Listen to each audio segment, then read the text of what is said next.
Aku dipaksa orang tuaku menikah dengan pria mengidap kanker stadium akhir, namun ternyata dia bukan orang biasa. Aku masih ingat hari itu. Hari ketika impianku hancur berkeping-keping, dan aku tidak bisa berbuat apa-apa selain menangis dalam diam. Malam itu, aku duduk di tepi ranjangku, memandangi daftar penerimaan mahasiswa baru yang kubawa pulang dari sekolah. Nama-nama universitas itu terpampang jelas di layar ponselku. Tempat-tempat yang selalu kubayangkan sebagai awal dari kehidupanku yang baru. Aku sudah membayangkan diriku mengenakan jaket alma mater, berjalan di koridor kampus, dan belajar tentang hal-hal yang selalu kucintai. Tapi semua itu rasanya seperti mimpi kosong sekarang. Pintu kamarku terbuka tanpa permisi. Ayah dan ibu masuk, dengan wajah serius, mata mereka tertuju padaku. Aku tahu ada sesuatu yang salah. Mereka tidak pernah datang ke kamarku seperti ini, kecuali ada hal penting atau buruk. "Julina," kata ayah dengan nada datar, tapi matanya tak bisa menyembunyikan rasa cemas. "Kami ingin bicara tentang masa depanmu." Aku langsung tegak duduk, mencoba menenangkan detak jantungku yang mulai berdebar kencang. Masa depanku, batinku. Apakah mereka akhirnya akan mendukungku untuk kuliah? Apakah ini saatnya aku bisa membuktikan pada mereka bahwa aku pantas untuk melanjutkan pendidikan? Tapi kemudian, kata-kata ibu membuat dunia seolah runtuh di hadapanku. "Kami sudah menjodohkanmu dengan seseorang," katanya pelan, tapi setiap kata, itu terdengar seperti palu yang memukul dadaku. "Namanya Theo. Dia orang baik, Julina. Dia bisa membantu keluarga kita." Aku merasa darahku berhenti mengalir. Menjodohkanku? Dengan siapa? Dengan pria yang bahkan tidak kukenal? Aku hanya bisa menatap mereka dengan mata berkaca-kaca, tidak percaya apa yang baru saja kudengar. Tapi aku mau kuliah. Aku akhirnya bersuara. Suaraku terdengar parau karena emosi yang memuncak. Aku sudah bekerja keras untuk lulus SMA. Aku sudah dapat beasiswa parsial. Kenapa kalian melakukan ini padaku? Ayah menunduk, tidak bisa. Menatap mataku. Ibu hanya menggeleng pelan, air mata mulai membasahi pipinya. "Kami tidak punya pilihan lain, Nak. Kondisi keluarga kita semakin sulit. Theo bersedia menikahimu, dan dia akan membantu kita. Aku bahkan belum pernah bertemu dengannya." Balasku dengan suara tinggi, nyaris berteriak. "Kenapa harus aku? Kenapa bukan kakak? Atau adikku?" Ibu memegang tanganku erat-erat. "Karena kamu anak kedua, Julina. Kamu harus mengorbankan dirimu demi keluarga." Kalimat itu seperti pisau yang menusuk jantungku. Anak kedua. Selalu anak kedua. Selalu yang harus mengalah. Kakak lebih tua, adik lebih muda, dan aku? Aku hanya gadis tengah yang tidak pernah punya pilihan. Mereka memberitahuku bahwa Theo adalah pria paruh baya yang sakit keras. Penyakit stadium akhir, katanya. Aku tidak tahu apakah aku harus marah atau kasihan. Yang jelas, hatiku hancur. Semua rencanaku, semua harapanku, semua mimpiku, semuanya lenyap begitu saja. Malam itu aku menangis sampai tidur. Aku tidak bisa melawan keputusan mereka. Aku anak kedua. Aku tidak punya pilihan. Apa ini benar-benar jalan hidupku? Pikirku dalam gelap. Apakah aku memang ditakdirkan untuk tidak bahagia? Tapi besok pagi, aku bangun dengan mata sembab dan hati yang kosong. Aku tidak bisa melawan nasib. Aku hanya bisa pasrah. Dan dalam hati yang penuh luka, aku mengucapkan selamat tinggal pada impianku untuk kuliah. Aku tidak pernah membayangkan hari pernikahanku seperti ini. Tidak ada gaun putih, tidak ada dekorasi indah, tidak ada senyum bahagia. Hanya ada mata lelah seorang pria yang kini menjadi suamiku. Pernikahan itu terjadi begitu saja, tanpa banyak perayaan atau kebahagiaan. Ayah dan ibu mengatur semuanya dalam waktu singkat, mungkin karena mereka takut aku akan berubah pikiran. Aku hanya bisa pasrah, menuruti setiap langkah yang mereka tetapkan. Di hadapan penghulu, aku berdiri dengan hati yang kosong, sementara Theo duduk di kursi roda, tubuhnya rapuh dan wajahnya pucat. Ketika penghulu mengucapkan doa penutup, aku merasakan tanganku gemetar saat Theo memegangnya untuk pertama kalinya sebagai suamiku. Matanya menatapku lembut, tapi aku tidak bisa membalas tatapannya. Aku masih terlalu marah, terlalu sedih, terlalu hancur.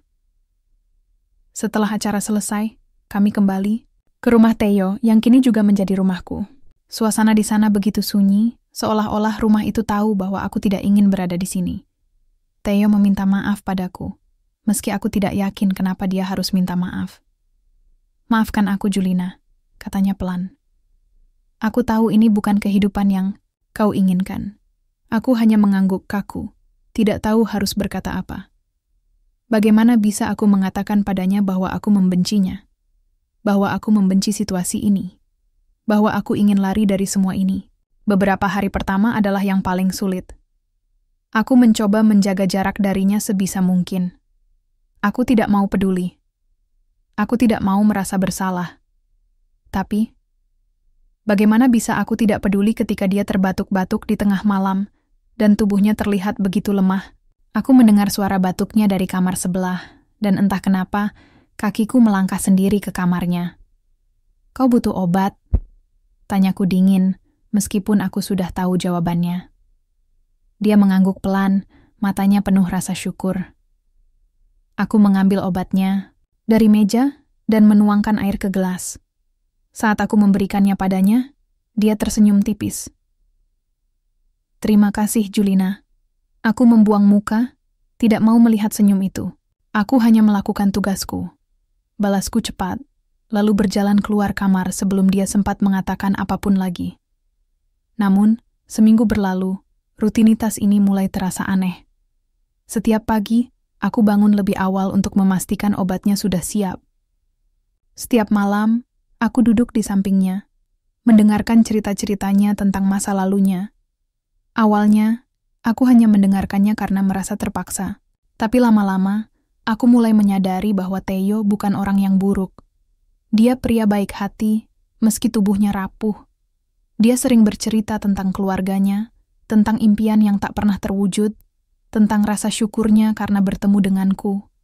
"Aku tahu aku bukan suami yang ideal," katanya suatu malam. Suaranya begitu lembut. "Tapi aku bersyukur Tuhan memberiku kesempatan untuk bertemu denganmu, Julina. Kau membuat hidupku lebih berarti." Aku tidak bisa menjawab. Mulutku terasa keluh, dan dadaku sesak. Apa maksudnya? Kenapa dia berbicara seolah-olah dia akan pergi sebentar? Lagi, aku tahu dia sakit parah, tapi kata-katanya membuatku merasa tidak nyaman. Aku mencoba mengalihkan pembicaraan, tapi kata-katanya terus terngiang di kepalaku. Di malam-malam selanjutnya, aku mulai merenung. Kenapa aku merasa kasihan padanya? Kenapa aku merasa ingin membantunya? Aku tidak mengerti perasaanku sendiri. Di satu sisi, aku masih marah pada nasibku. Di sisi lain, aku tidak bisa menyangkal bahwa ada sesuatu yang mulai berubah di hatiku. Ada kedekatan yang perlahan tumbuh, meski aku tidak tahu apakah itu cinta atau sekadar belas kasihan. Mungkin aku terlalu lemah, gumamku dalam hati suatu malam, sambil duduk di tepi ranjang. Kenapa aku merasa ingin merawatnya? Apa aku benar-benar bisa menerima keadaan ini? Namun, dalam diam, aku mulai menyadari satu hal. Meski awalnya aku membencinya, Theo tidak pernah membuatku merasa seperti korban. Dia selalu menghormatiku, selalu bersikap lembut padaku, meski dia tahu aku menikah dengannya karena terpaksa. Dia tidak pernah memaksaku untuk melakukan apapun yang tidak kuinginkan. Setiap pagi, aku bangun lebih awal untuk memastikan obatnya sudah siap. Setiap malam, aku duduk di sampingnya, mendengarkan cerita-ceritanya tentang masa lalunya. Awalnya, aku hanya melakukannya karena merasa terpaksa. Tapi lama-lama, aku mulai merasakan sesuatu yang berbeda. Beberapa minggu telah berlalu sejak pernikahanku dengan Theo. Hari-hari itu tidak mudah, tapi entah bagaimana, mereka juga tidak sesulit yang kubayangkan. Aku masih belum bisa mengatakan bahwa aku bahagia. Bagaimana mungkin aku bahagia ketika impianku hancur? Tapi ada sesuatu yang mulai berubah dalam diriku. Sesuatu yang perlahan membuka pintu hatiku. Aku mulai terbiasa dengan rutinitas merawat Theo. Pagi-pagi sekali, Aku akan memasak bubur kesukaannya dan menyiapkan obat-obatan yang harus ia minum. Kadang-kadang, aku bahkan membuat teh jahe hangat untuknya, meski dia tidak memintanya. Ini supaya tubuhmu tetap hangat, kataku padanya suatu pagi. Dia tersenyum lembut, matanya penuh rasa syukur. Kau baik sekali, Julina. Kalimat itu membuatku bingung. Aku melakukan hal-hal kecil seperti ini bukan karena aku ingin disebut baik, tapi kenapa setiap kali dia mengucapkan terima kasih, dadaku terasa hangat? Apakah ini artinya aku mulai peduli padanya? Theo sering bercerita padaku tentang hidupnya. Dia pernah punya keluarga, katanya, tapi semuanya hilang satu persatu. Istrinya meninggal karena sakit, anak-anaknya pindah ke kota besar, dan jarang menghubunginya. Dia hidup sendirian selama bertahun-tahun, hingga akhirnya penyakitnya datang dan membuatnya semakin rapuh. Aku sudah merelakan semuanya, katanya suatu malam saat kami duduk di teras rumah. Aku tidak punya apa-apa lagi untuk ditawarkan pada dunia. Tapi ketika aku bertemu denganmu, Julina, aku merasa Tuhan memberiku kesempatan kedua. Aku menunduk, mencoba menyembunyikan wajahku yang tiba-tiba memerah. Kata-katanya begitu dalam, begitu tulus, hingga aku tidak tahu harus berkata apa. Kenapa dia bicara seolah-olah aku adalah anugerah baginya? Pikirku dalam hati. Padahal aku menikah dengannya hanya karena terpaksa. Namun, semakin sering aku mendengar ceritanya, semakin aku menyadari bahwa Theo bukan orang yang buruk. Dia pria yang baik, penuh pengertian, dan tidak pernah memaksaku untuk melakukan apapun. Dia selalu menghormatiku, meski dia tahu bahwa aku tidak mencintainya. Bahkan, dia sering berkata, "Aku tahu kau tidak mencintaiku, Julina, dan itu tidak apa-apa. Aku hanya ingin kau bahagia." Kalimat itu membuatku terdiam. Bagaimana mungkin dia bisa menerima semua ini begitu saja, pikirku. Kenapa dia tidak marah padaku? Kenapa dia bersikap begitu sabar? Ada satu malam ketika aku tidak bisa tidur. Aku duduk di tepi ranjang, memikirkan semua yang telah terjadi. Aku ingat bagaimana awalnya aku membencinya, bagaimana aku merasa terjebak dalam pernikahan ini. Tapi sekarang, kenapa aku mulai merasa nyaman? Kenapa aku mulai merasa bahwa dia bukan orang asing lagi? Esok paginya, aku memutuskan untuk mencoba sesuatu yang baru. Aku membawa Theo ke halaman belakang rumah, tempat ada sebuah ayunan tua yang sudah lama tidak digunakan. Aku membantunya duduk di sana, lalu mulai mendorong ayunan itu pelan-pelan. Angin pagi bertiup lembut, dan matahari mulai naik di ufuk timur. "Kapan terakhir kali kau duduk di ayunan?" tanyaku, mencoba memecah keheningan. Dia tertawa kecil, suaranya begitu ringan. Aku tidak ingat, mungkin puluhan tahun yang lalu, ketika anak-anakku masih kecil. Aku tersenyum tipis, meski dia tidak bisa melihatnya. "Aku harap kau senang hari ini," dia mengangguk pelan. "Aku sangat senang, Julina. Terima kasih sudah membuat hariku lebih indah." Saat itu, aku merasa sesuatu yang aneh menyentuh hatiku. Ada perasaan hangat yang perlahan menyebar di dadaku, sesuatu yang belum pernah kurasakan sebelumnya. Aku tidak tahu apakah ini cinta, tapi aku tahu bahwa aku mulai merasa damai. Di malam-malam berikutnya, aku mulai merenung tentang arti kebahagiaan. Apakah bahagia itu harus selalu tentang cinta romantis? Pikirku. Ataukah ada kebahagiaan lain yang bisa kurasakan? Mungkin aku tidak akan pernah bisa mencintai Theo seperti pasangan suami istri pada umumnya. Tapi aku mulai menyadari bahwa ada banyak cara untuk mencintai seseorang. Ada cinta dalam bentuk perhatian, dalam bentuk kasih sayang, dalam bentuk merawat orang yang sedang membutuhkan. Dan mungkin inilah caraku menemukan makna dari kehidupan ini. Apa aku terlalu lemah? Gumamku dalam hati suatu malam, sambil duduk di tepi ranjang. Kenapa aku merasa mulai peduli padanya? Namun, dalam diam, aku mulai menyadari satu hal. Meski awalnya aku membencinya, Theo tidak pernah membuatku merasa seperti korban. Dia selalu menghormatiku, selalu bersikap lembut padaku, meski dia tahu aku menikah dengannya karena terpaksa. Dia tidak pernah memaksaku untuk melakukan apapun yang tidak kuinginkan. Dan entah kenapa, itu membuatku merasa lebih tenang. Meski aku masih belum bisa sepenuhnya menerima situasi ini, aku mulai merasa bahwa mungkin saja aku bisa bertahan. Malam itu, aku tahu waktunya sudah dekat. Napasnya semakin berat, tubuhnya semakin dingin, tapi matanya masih bersinar. Beberapa bulan telah berlalu sejak hari pertama aku menjadi istri Theo. Aku tidak pernah membayangkan bahwa hidupku akan berubah sedemikian rupa. Dulu, aku membenci situasi ini. Aku membenci diriku sendiri, karena harus merawat seseorang yang bahkan tidak kucintai. Tapi seiring waktu, sesuatu dalam diriku mulai berubah. Aku mulai merasa bahwa ada arti di balik semua ini. Bahwa mungkin saja kehadiranku di sini bukan hanya tentang pengorbanan keluarga, tapi juga tentang sesuatu yang lebih besar. Namun malam itu berbeda dari biasanya. Udara terasa lebih dingin, dan suasana di rumah begitu sunyi. Aku duduk di samping Theo, memegang tangannya yang semakin lemah. Napasnya terdengar berat, seperti setiap tarikan udara adalah perjuangan besar baginya. Dokter sudah memberitahuku bahwa waktunya tinggal beberapa hari lagi. Dia kuat, kata dokter itu. Tapi tubuhnya sudah tidak bisa bertahan lebih lama. Aku tidak tahu apa yang harus aku rasakan. Di satu sisi, aku tahu ini adalah akhir yang tak terhindarkan. Di sisi lain, aku tidak siap untuk mengucapkan selamat tinggal. Bagaimana bisa aku siap? Selama beberapa bulan ini, dia adalah pusat dari dunia kecilku. Meski awalnya aku membencinya, dia telah menjadi bagian penting dalam hidupku. Julina, panggilnya pelan. Suaranya begitu lemah hingga aku harus mendekatkan telingaku ke bibirnya. Terima kasih atas segalanya. Air mataku mulai mengalir tanpa bisa kucegah. Jangan bicara seperti itu, balasku, mencoba menahan isakanku. Kau akan baik-baik saja. Dia tersenyum tipis, meski aku tahu senyum itu penuh rasa sakit. Aku sudah cukup bahagia, Julina, karena kau ada di sisiku. Kalimat itu membuat dadaku sesak.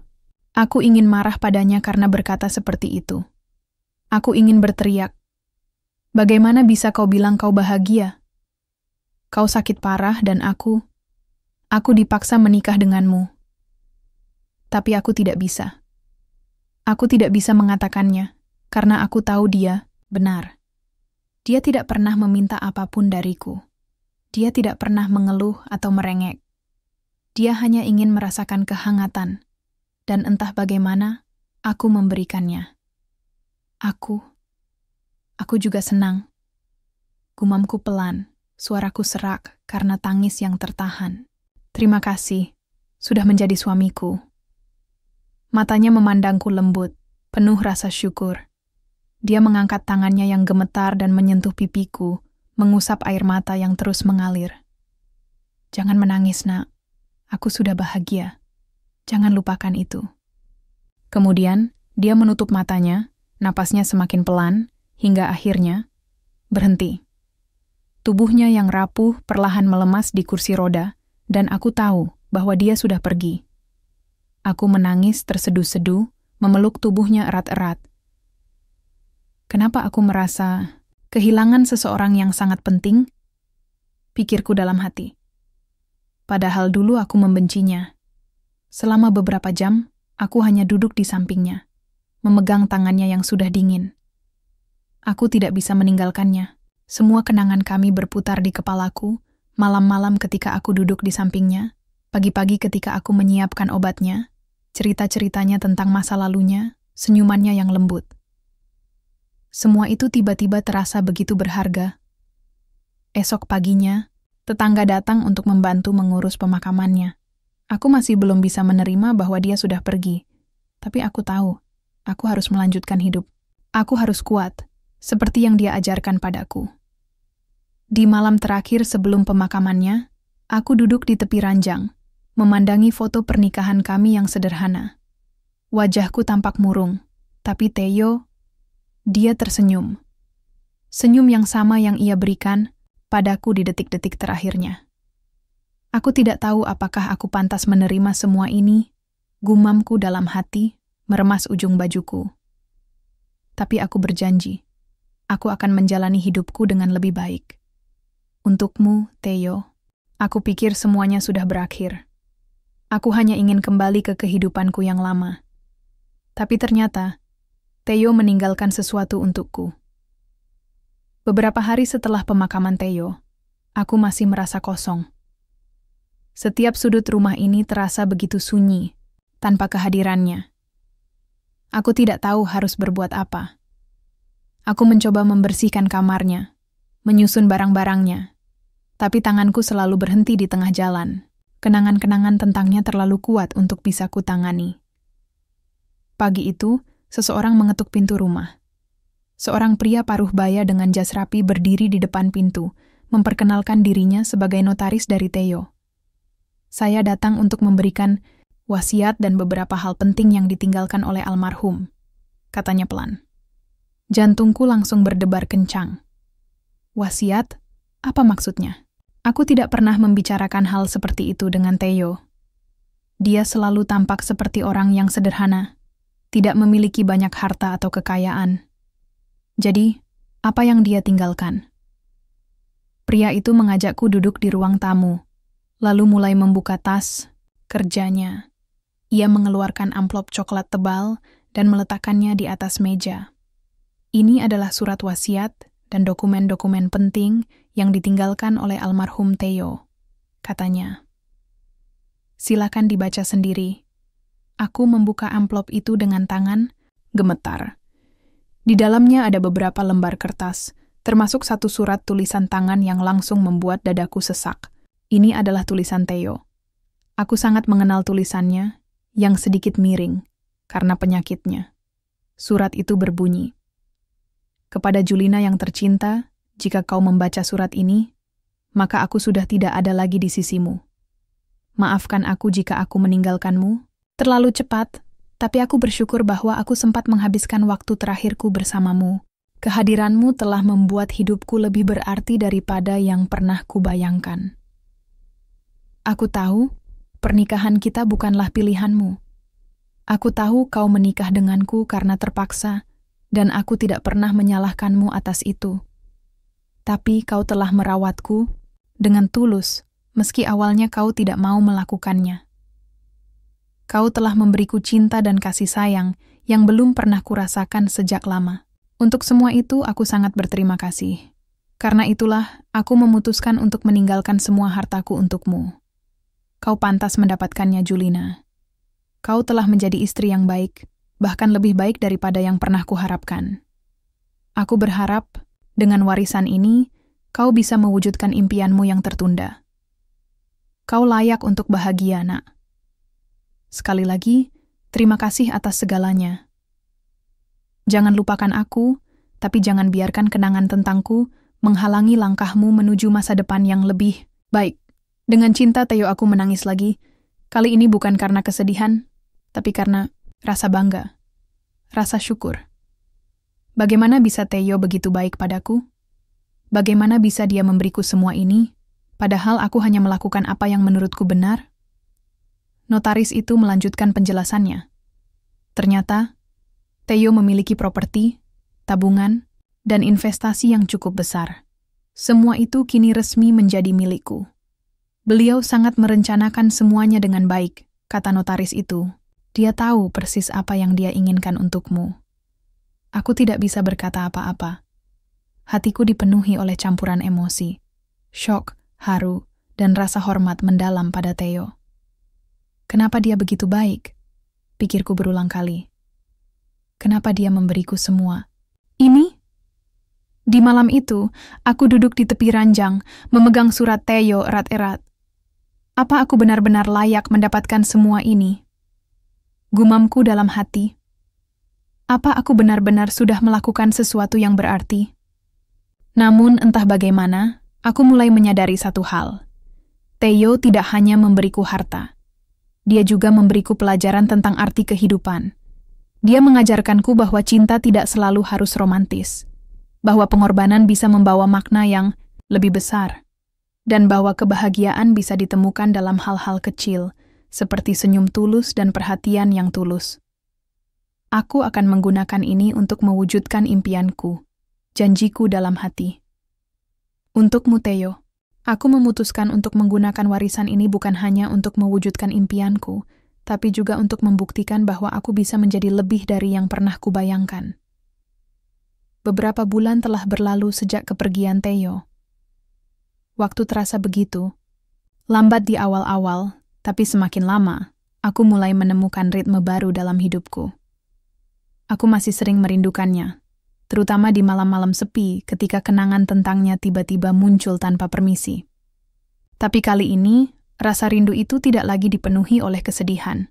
Sebaliknya, ia membawa rasa syukur dan motivasi. Warisan yang ditinggalkan Theo adalah lebih dari sekadar harta. Bagiku, itu adalah simbol penghargaan atas semua yang telah aku lakukan selama ini. Kau pantas mendapatkannya. Kata-kata itu terus terngiang di kepalaku. Dan entah bagaimana, kata-kata itu membuatku merasa kuat. Aku memutuskan untuk pindah ke kota besar. Kota ini penuh dengan peluang. Tempat di mana aku bisa memulai hidup baru tanpa bayang-bayang masa lalu yang menyakitkan.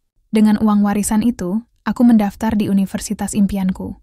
Aku mengambil jurusan sastra, sesuatu yang selalu kucintai sejak kecil. Aku ingin belajar, menulis, dan menceritakan kisah-kisah yang mungkin bisa menginspirasi orang lain, seperti kisah Theo yang mengubah hidupku. Hari pertama kuliah adalah salah satu hari paling mendebarkan dalam hidupku. Aku mengenakan jaket alma mater yang dulu hanya bisa kubayangkan. Aku berjalan di koridor kampus, melihat mahasiswa lain yang sibuk dengan aktivitas mereka. Ada rasa takut, tentu saja, takut gagal, takut tidak bisa mengimbangi teman-temanku yang mungkin lebih pintar dariku. Tapi ada juga rasa percaya diri yang belum pernah kurasakan sebelumnya. Aku bisa melakukannya, gumamku dalam hati. Aku harus melakukannya. Di kelas pertamaku, aku bertemu dengan beberapa teman baru. Salah satunya adalah Rani, gadis ceria yang langsung mengajakku berbicara. "Kamu terlihat serius banget," katanya sambil tertawa. "Jangan tegang gitu dong. Kita di sini untuk belajar sama-sama." Aku tersenyum tipis, mencoba menghilangkan rasa canggung. "Aku cuma agak gugup," balasku jujur. "Ini pertama kalinya aku kuliah." Rani langsung memelukku, membuatku sedikit terkejut. "Tenang aja, kita bakal bantu kamu kok," katanya, dengan nada penuh semangat. Sejak saat itu, aku mulai menemukan tempat baruku di dunia ini. Aku belajar banyak hal, tidak hanya dari dosen-dosennya, tapi juga dari teman-temanku.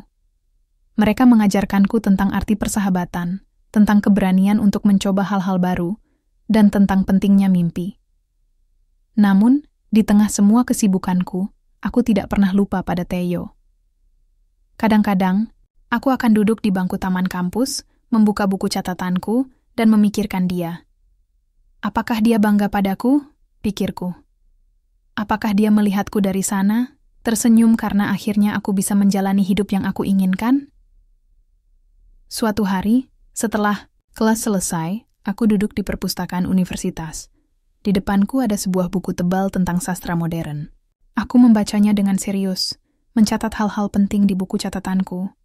Tiba-tiba, aku merasakan kedamaian yang aneh.